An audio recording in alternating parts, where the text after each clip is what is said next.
Hello everyone, this is Dina, and today is Tuesday, August 14th, and I want to show you what I was working on the last couple of days. I've been working on my Christmas Quaker 2, so I thought I would just show it to you. I didn't want to take it off my frame, and I'll just point out what I've been working on. In case you've noticed, I've had to roll it up again. That's pretty exciting. So I'm getting closer and closer as I go. So this is what it looks like in the section that I'm working on now. So I'll point out to you what I stitched in the last few days. I had left off here in the lettering with angels. So I got the word herald in this time. And I also got in the words, a little town of Bethlehem. That was what I did in green. Now, for the red, I did this flower pot with all these flowers. And I just ended my thread by doing the first 2 rows of the hat on the toy soldier that's over here. But that was just to run out the rest of that red thread. And then, because it was sort of high up, as I'm trying to bring everything down about as even as I could get it, I had this motif on the end here to do, which I did. And this tree, this little motif, and this little motif. So 2 large motifs this time. This one on that end and this one on that end. So now, as you can tell, I'm kind of working my way across right in here. And there are quite a number of motifs in here. There's a very busy section in here. And then I will be ready to probably roll one more time. And that will be the last time I roll up the fabric, because I am not far from the bottom. To give you an idea, I have a toy soldier that goes here and the bottom motif. That's all. There are 2 motifs here. There are a few in here. It's very busy right in here. There's Silent Night here and a big motif here. So I would say that I am within 3 to 4 motifs from the bottom at any given point now on this piece. That gives you an idea of how it's coming along. I am going to put it away for now because I got the next round robin piece that I want to work on, and I want to go ahead and knock that out this week. So I'm going to put this away for right now. I may pull it back out again. But I'm going to do my round robin piece, and then I will probably pull back out my Little House Needleworks, because there's a sale for a work on that whip, and then I will go back again to Sleeping Beauty. So for now, this is your first update for this video, and it is Christmas Quaker 2. I hope you have a great month of stitching, and I'll talk to you soon. Bye-bye.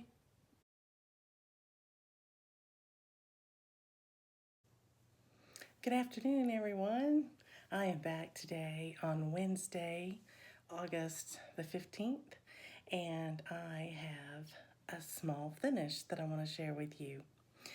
As you know, I'm participating in a round robin, and I received Carolyn's piece from Kim this week. I believe it was Monday afternoon.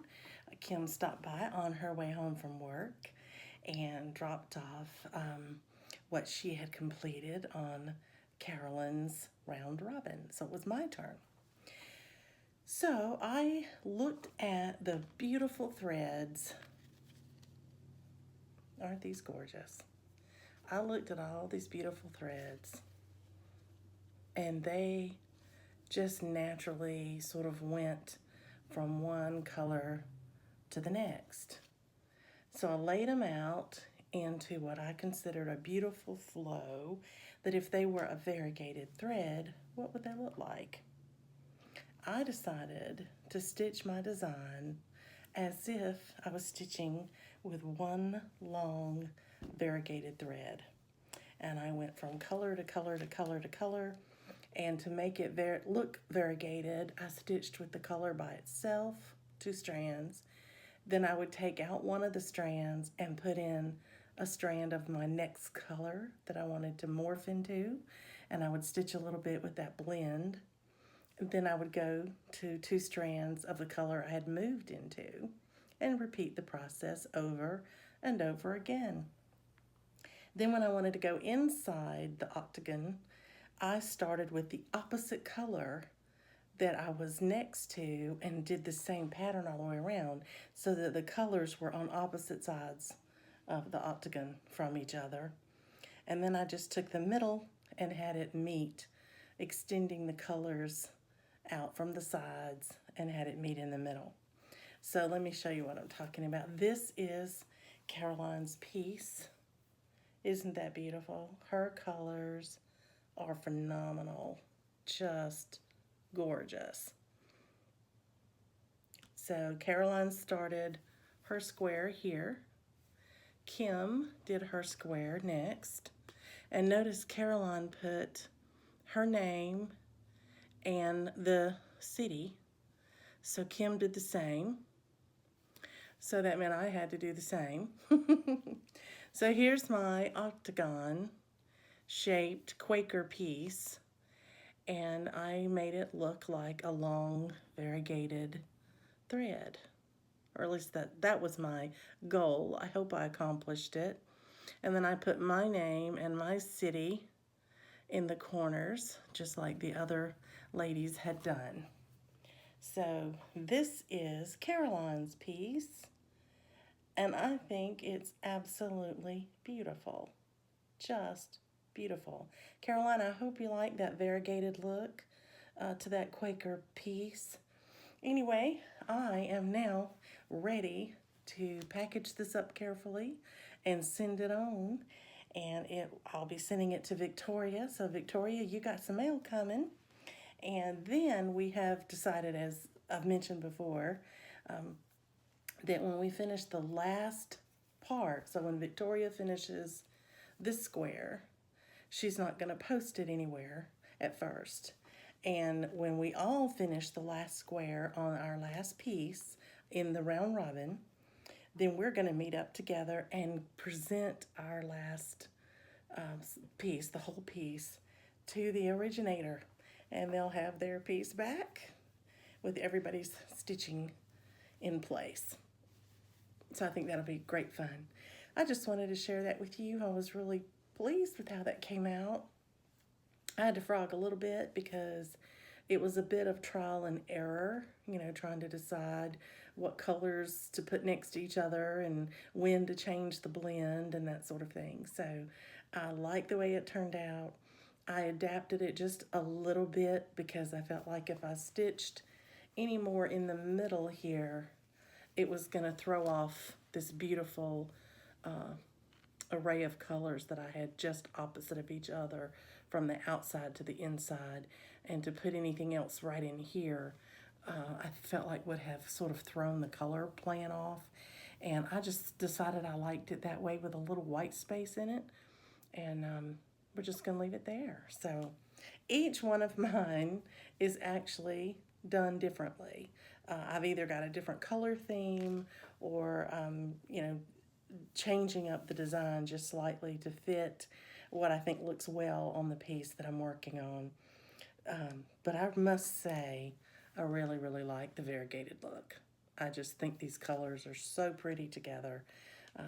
And I didn't even use all of the colors that were provided, but I used a good number of them. So I hope you like it, Caroline. I certainly enjoyed stitching it for you, and I can't wait for you to see your piece. So we'll talk to you soon, everybody. Thanks for letting me share it with you. Bye.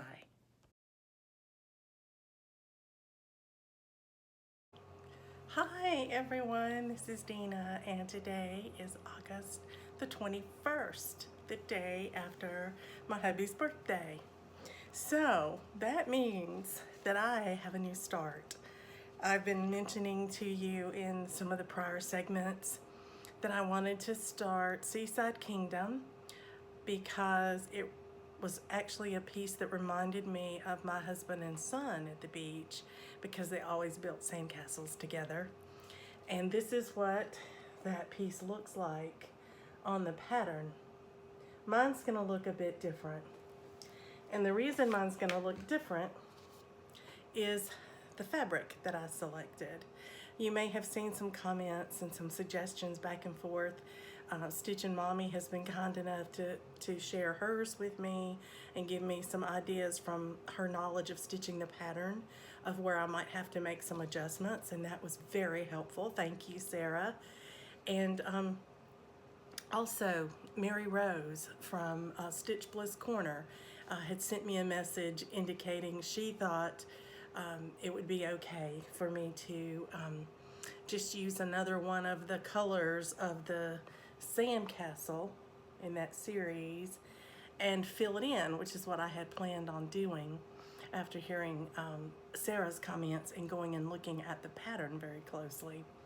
So that also meant to me, after looking at my fabric, that I will not be stitching this water here because my fabric is blue all the way down, and it will look like sky and sea, and then it will be sand. And so that means that I probably will not be stitching this little outline here either, because that almost looks like a window that you're looking through to see, you know, the picture that you're seeing, and mine's gonna look like you're already outdoors with them. So the other concern I have is that my fabric is a lot of blue back in here for the sky and the sea. And if you'll notice, their swimsuits and their little dress have blue in it. Not the same color of blue. So I'm gonna have to check and put the thread on there, but just from looking at it, I don't think it's gonna go well, and I don't think it'll pop. So I'm looking at changing those colors. I may change them to greens.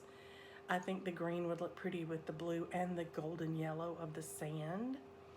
Or I may change it to a red because I know the red will show up beautifully. Anyway, I'll have to play with that. You'll have to wait and discover it with me, you know, as I go along. So there's the pattern. And I decided I was gonna start on my fabric near the middle in the castle because I wanted to make sure that what I was planning to do by filling in all of the spaces in the castle that are left blank in the pattern, that was going to solve my issue of the blue showing through the castle and making it look odd. And it did. So this is my meager start. This is my fabric. You may recall seeing it. You can see there's the beach with the seagrass at the bottom. I didn't even realize it was going to be sparkly, but I think that is awesome because it'll look like sunshine or it'll look like the sea foam. And so I'm happy with that. That doesn't detract for me from the fabric. But here's my meager start. This is one of the towers. These are the little windows they've made in the sandcastle. And unfortunately, the petite treasure braid that I ordered to sub out for the cry neck, I ordered the wrong color, and I got a coppery color instead of a gold color. I don't know why I did that. Anyway, so now I've reordered the gold, and I'm waiting to put that in. And these other spaces are actually beads. So it will have beads, not like a regular Mirabilia does, but it does have beads, and it does have the cry neck, which I'm subbing out, and I'm using petite treasure braid for. So I'll put all of my substitutions out there as I use them so that you have them. But the gold that I've ordered is PB01, just the gold, matte gold. or two, I think. It's the one that's not so shiny. And then I've ordered a green Petite Treasure Bead to be used with some of the greenery that is, you know, with the leaves and stuff. Now, this is just a meager start, but I am going to be putting it away today because I just wanted to get it started before the birthday, and I did, and I worked on it on my husband's birthday. But I want to put it away now, and I want to concentrate on two other pieces that I would like to push to a finish this year. And what'll happen is this piece will go in my rotation, and I will just work on it every month like I do my other pieces. So you'll get to see it regularly. But for now, I want to pull out my Quaker Christmas. And oh, you can see my pattern over there on my stand. Sorry about that. And I want to pull out Sleeping Beauty again this month and get some work, major work done on those two pieces because it is now August and I really would like to finish those two pieces by the end of the year. I really want to finish Sleeping Beauty, at least the stitching. I don't know that I can get the stitching and the beading done by December, but you know, I'm gonna give it a good shot. So that's what I'll be working on. Of course, then, you know, my Saturday evening post cover Halloween tricks is coming up toward fall.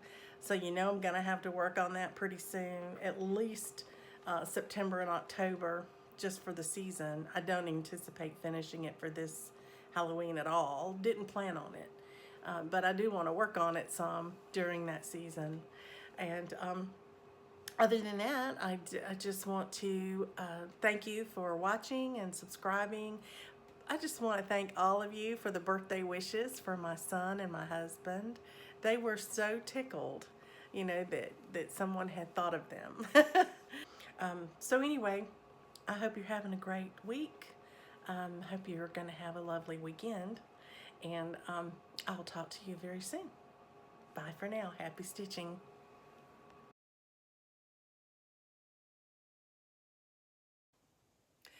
Hello everyone, this is Dina. Welcome back to my channel. Today is August the 28th and I have been stitching. We had company all weekend and I didn't get to stitch for several days.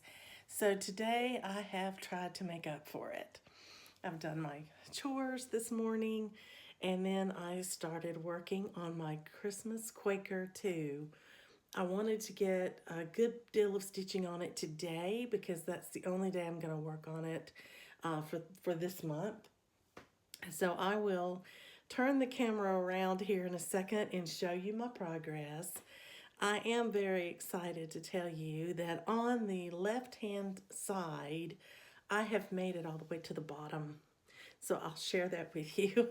I've calculated up about how much time it's going to take me now to finish the rest of the piece. And I think it's going to take me 5 full days to finish stitching based on what I've gotten done today. So that means that if I take a good solid rotation in September, I can either almost finish this, or if I just want to do a whole 5-day rotation, I actually might be able to finish this piece in September, which is, oh goodness, 3 months earlier than I had hoped to be able to finish it. So I have all the way till December to get it done because I just want to finish it this year. But if I can finish it in the next month or two, then that would just be awesome. But I only want to work on this for this month. I'm only going to work on it today because I want to get a little stitching in on Sleeping Beauty. I would like to stitch on Sleeping Beauty from now to the end of the month and just see how much I can get done in that rotation. So I'll turn the camera around and I'll show you what I've done. Hold on. Okay, here she is. When you last saw this piece, I had about 2 little rows done at the top of the soldier's head. And the words, it started at Harold, so I've added hark, the in this time. And I have added this motif, this, and White Christmas. I've added this and this motif. I've added this motif, and here is the bottom of the piece. That is the actual bottom. It'll go across this way. So just to give you an idea, from White Christmas to 2 little strips of this were all that was done. This whole section is what I got done today.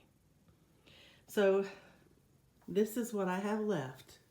Just this part down even with this. So that gives you an idea of how much I have left to do. And I do think, because there are several very intricate and fairly large motifs like these, that it is probably going to take me a full week to get done. But that is really close to being finished. I really am hopeful that I will be able to finish it this year. So I hope you are enjoying the journey with me. We'll be putting this away for the month of August, and then we'll probably work on it again in September. I will be making my plans probably on the 31st of August. For the month of September, I have a couple of stitching meetups that I'm going to be doing, so I'll share that with you. And I hope that you will stay tuned for the end of this video, because I'm hoping to include an update on Sleeping Beauty and then a book report. I haven't done a book report in a while. I've read 3 books lately, and I've done a book report on the one that I felt was the most interesting or different than a book that I've reported on before. In the book report, I mentioned the first 2 books I've read, and then today I listened to 4 Blind Mice. And this is a book by James Patterson. Sorry for the reach.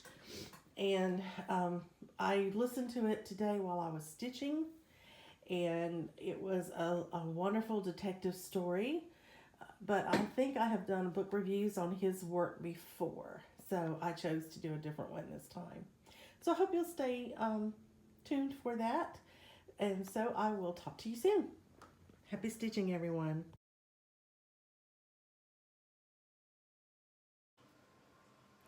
Good morning, everyone. Today is Friday, August 31st. Welcome back. This will be the last segment before I wrap up this video and upload it. So what are we going to talk about today? First, I've been working on Sleeping Beauty, and I have progress to share. I'm going to turn the camera around and show her to you. Okay, here's where we are on Sleeping Beauty. As you can see, I'm having to film her standing up and back away from the table now just to get her all in the piece. I am very happy to report that I have done a whole nother section in here of this darker green, and this middle tone green here was finished. And I had started working my way around from both sides, working each color on both sides until it runs into something else, and have gotten this almost done. So when I get started on it again, I'm hoping to finish that portion. Then I have come over here. This part right here was done, but this part wasn't. So I got all of this done, and I've brought this all down as well. So my plan now is to kind of start working, rather than from the outside, which you see is right here, from the outside over, is to make sure this meets up. I'm actually doing this drape and then working my way back, because this is a blank space between here. It doesn't matter really if this turns out exactly on the same spot. It may be 1 stitch off or whatever. If it is, I'm just hedging my bets here. So I figured the most important part is to have this line up here and then I move it back over this way. There's another drape that's going to come down here, and these will meet up. And then, of course, this frame will finish out here. There's a little greenery that comes in between here and here, and I'm going to wait and do that after I've got the drapes done, because it's all confetti, confetti, confetti. And I'll just wait till I have those little colors, and I'll do them all the way across, and then I'll do the next color all the way across, you know, till I finish it. But I think this is very heavy counting because of all these swirls where the beads are going to go. I have to make sure I get those lined up correctly. These are nice big blocks of color, and then these little patches in here that are greenery are going to be very heavy confetti. So you have every kind of stitching at one time. And then when I finish the stitching on this, I will begin beading it, and you can tell by some of these big gaps in here and all the little spots that you can see. She's very heavily beaded, very heavily. So that may take a little while.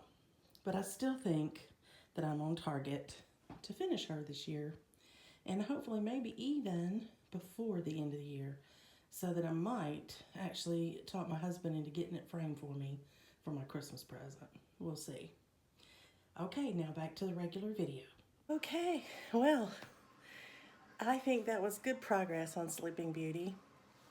So what I want to tell you now is I'm getting an itch to finish her. Y'all know how I do if you've been watching my channel. I get to a certain point on a piece, and then I can't wait. You know, I want to stitch. I want to stitch it till it's finished. And she's getting close enough that I'm beginning to feel the need to finish her up. As you will recall, if you've watched any of my previous videos where I've talked about my plans for her, I was hoping to finish her by this end of this year. And so I'm really, really excited that I might actually get to finish her a little bit before the end of the year if I keep going at this rate. So let's talk about September plans. With that in mind, I sat down with my planner. I have a planner that I keep my cross stitch in. And any of my other important appointments are there as well. But on every day, I pencil in what I plan to work on, and then I can change it as I need to because it is in pencil. It's not permanent. But I went ahead and looked at September, and I penciled in several days to work on Sleeping Beauty. I believe it's 7 in total for the month of September. And if I choose to do more, I will. But I really want to push on Sleeping Beauty to get the cross stitching finished by the end of September. That's my goal. And at the same time, because I've gotten so far on my Quaker Christmas 2, I'm going to be pushing to finish it in the month of September.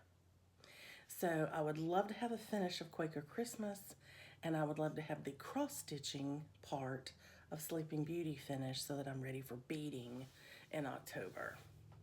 So those are my big goals. I've shared them with you, so they're out there for everybody to hold me accountable.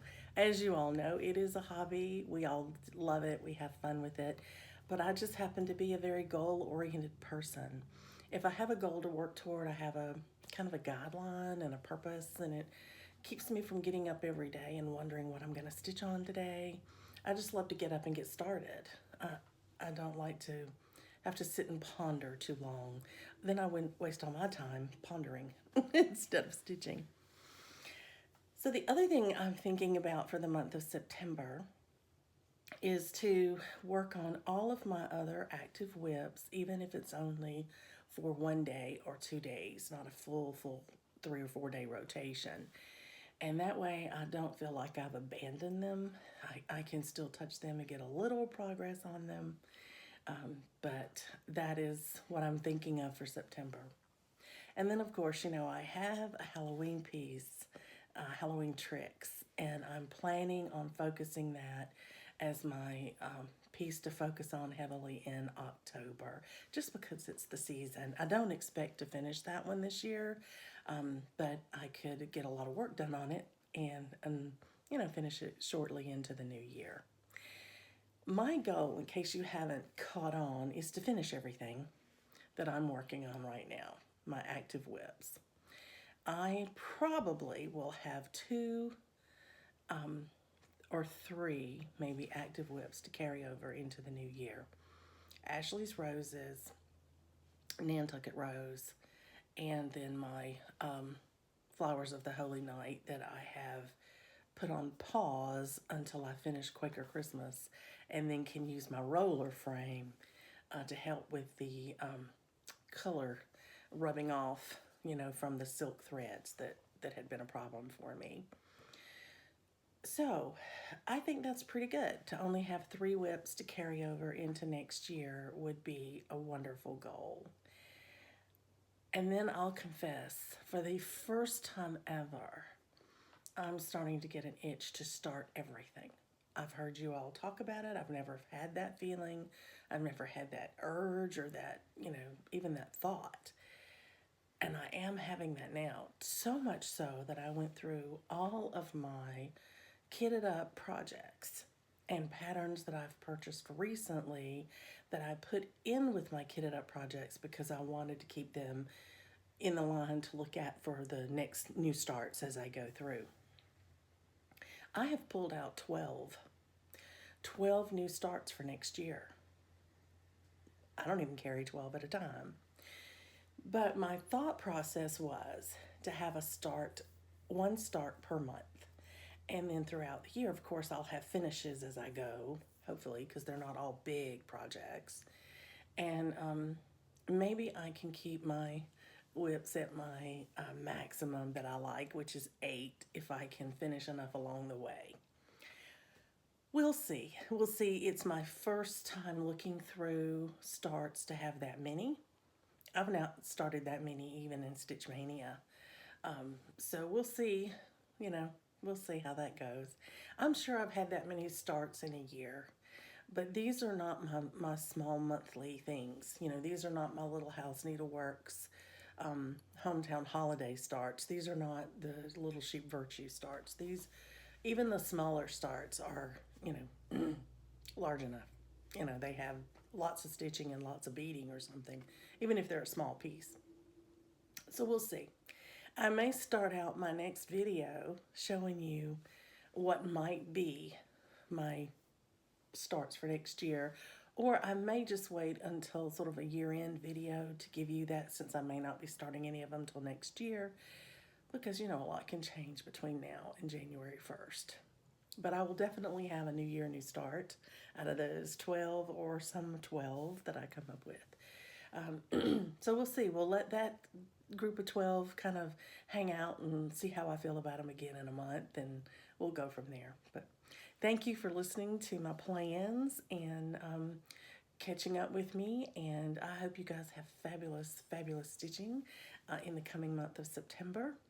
And thank you just for commenting, for watching, coming back again if you are returning, and if you're new, I'm so glad you found me, and I hope you see something in the stitching that you relate to, or that you might want to watch as I progress through it. Stitch it with me. Let me know if you are. Please do. And just happy stitching to you. Thanks for watching. Bye.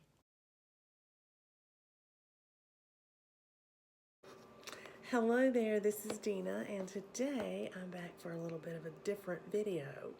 I'm doing a book review. I do these every now and then. I hadn't done one in a while because I hadn't read anything that I really wanted to share with you for a while. I read a book by an author that I've enjoyed for many times before, Sandra Brown, but apparently it was an earlier book. And the name of it was Kiss Remembered. And I thought it was going to be something very sweet and kind and romantic, a sweet love story, as it were. I was quite disappointed in the book. There wasn't a whole lot to the story, and it actually I think was just more of an excuse just to write about sexual encounters. I don't know how else to put it to you. It was, I just got, a little bit tired of it. It was like every new chapter was just an excuse to talk about it again and again. So if you enjoy that, you might want to go read that. But I wanted something with a lot more meat to it. I wanted something that had, either an ethical issue to talk about or to explore, or something a lot more deep, I guess, that you could actually think about and debate. And I found it recently in a book by Nicholas Sparks called The Choice. This is what my cassette or CDs looks like. I got this at the local library where I live and listened to it while I was cross-stitching. And it's a 7 compact disc set, so it's 8 hours and 42 minutes, but you spread that over, days, because you can keep them for a couple of weeks, so you can get it done with your cross-stitching. But this book I found much more to my liking. It's an excellent story, and it's a sweet story as well. It really is a story that I was hoping to find as when I was looking at the other one. The Choice is about a man and a woman who wound up being next door neighbors. The man is the local veterinarian in the community. His name is Travis. And the young woman is a physician's assistant, and she has moved to the area to be closer to her boyfriend. They've been dating for many years and are in a very serious relationship, she thinks, and she decided that she would move closer to him so they could spend more time together, because it is very much in her plan that they should, now that she has her career started, start looking toward their future to see if they're going to get married. So she meets her next door neighbor because her beautiful collie puppy turns up pregnant, and she thinks it's the dog next door that's the daddy. It turns out he'd been neutered, so he wasn't the daddy, but it brought her to meet her neighbor, and their meeting is very funny. She marches over to let him know what his dog has done, to her dog, and it turns out that his dog hasn't done anything, so she has egg on her face. But when she decides that she does need to take the dog to the vet to make sure she really is pregnant, out walks her neighbor. So it's kind of a funny meeting. It starts off very humorous. So the story rocks along with how she and her neighbor start to get to know each other. Her dog delivers puppies and has a hard time and actually gets into a crisis. And she has to run next door and get her neighbor, and he winds up saving her dog's life, which is wonderful.